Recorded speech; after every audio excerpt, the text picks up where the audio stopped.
જય દ્વારકાધીશ મિત્રો, હું છું આપનો દોસ્ત દિનેશ ચૌહાણ પાલિતાણાથી. અવશ્ય કહીશ, જો વિડીયો તમને ગમે તો જ શેર કરજો, બાકી વિડીયો શેર ન કરતા, બરોબર.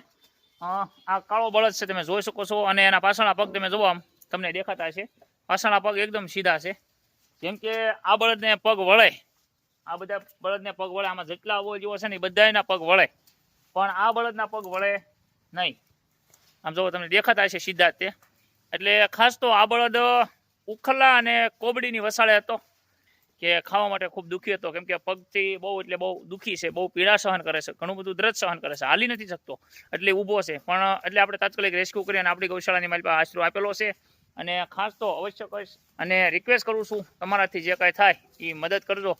અને આ બળદને આપણે આશરો આપી દીધો છે, અને આ બળદનો ફૂલ વિડીયો આપણી યુટ્યુબ ચેનલ એટલે કે એનિમલ ફ્રી ટ્રીટમેન્ટ યુટ્યુબ ચેનલમાં આવી જશે. તો જલ્દીથી જલ્દી જોઈ આવજો, અને લાઇક શેર અને સબસ્ક્રાઈબ કરવાનું ભૂલતા નહીં. બાકી દિનેશ ચૌહાણના જય દ્વારકાધીશ.